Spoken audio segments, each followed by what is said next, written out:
Hindi inakala ni Michelle Betita, ang 52 taong gulang na fire volunteer, na darating ang araw na makakabilang ang kanyang tahanan sa kanyang rerespondehan.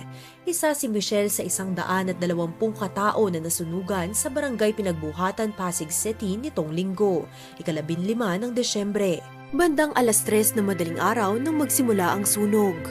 Saktong nasa headquarters si Michelle nang makatanggap sila ng alert. Meron po kami mga personal radio. Biglang nag-shout yung isang kasama namin na merong alarma dito sa lugar. Bigla kaming napabangon at biglang nagbihis. Paglabas pa lang namin, meron kaming dinadaanan pong tulay. Sa tulay pa lang, kahit malayo po yan, kitang-kita po yung laki ng apoy. Pagdating po namin, hindi na po makapasok yung ibang bumbero kasi yung kalye po ay kasya lang po most likely ang sasakyan. Nung pagbaba ko po ng aming unit, una ko pong pinuntahan yung mismong lugar namin. Habang papalapit po ako at tinitingnan ko po yung kalye, ito po yung punto na siyempre naiiyak ka na, nalulungkot ka na, mahirap ng agapan. Nasa 30 bahay ang nasunog sa kanilang compound. Ayon kay Michelle, nagmula ito sa nag-iisang kahoy na bahay sa kanilang lugar na maaaring nakaiwan ng kandila dahil matagal nang walang kuryente ang kapitbahay.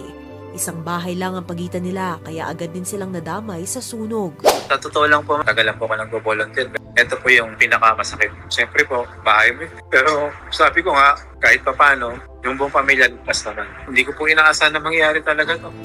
Bukod sa 17 taong serbisyo ni Michelle bilang fire volunteer, nagtatrabaho rin siya bilang medic sa isang private emergency company. Kasama ni Michelle sa bahay ang kanyang asawa, 2 anak, biyanang senior citizen at 2 apong 1 at 2 taong gulang pa lang. Lahat naman sila ay ligtas na nakalikas. Subalit bukod sa nawalan sila ng tirahan, wala rin silang naisalbang kagamitan. Siyempre po, bata po yan eh. Isa po sa priority sa pangangailangan yan. Mga diaper, mga damit. Lahat po kami, back to zero po. Ito po talaga yung tinatawag natin ng katotohanan o realidad. Yung aking anak ay nasa college, kaka-enroll lang po. Siyempre po, darating po yung bayaran ng tuition. Oo naman po, ako'y nagsusumango na humihingi po ng tulong sa mga meron pong sobra-sobrang biyaya po dyan. Yan po yung aking hinihiling po sana kung sino man po yung merong mabuting kalooban. Ngayon, nakikituloy ang kanyang anak at mga apo sa kamag-anak, habang ang ilan sa kanila ay nasa evacuation center pa rin. Sa gitna ng trahedya, nais din magbigay ng babala ni Michelle patungkol sa mga nananamantala ng mga katulad niyang nakaranas ng krisis. May nagtangka raw kasing mang-scam sa kanya matapos siyang tawagan at magpanggap na tauhan ng mga senador.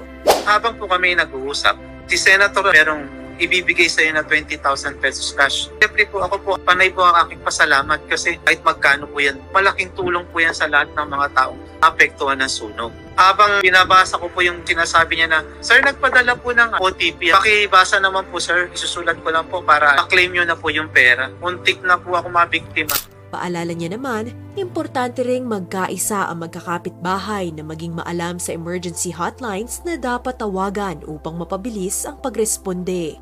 Sa mga nais tumulong sa pamilya ni Michelle, maaaring magpadala sa pamamagitan ng detalyeng makikita sa inyong screen.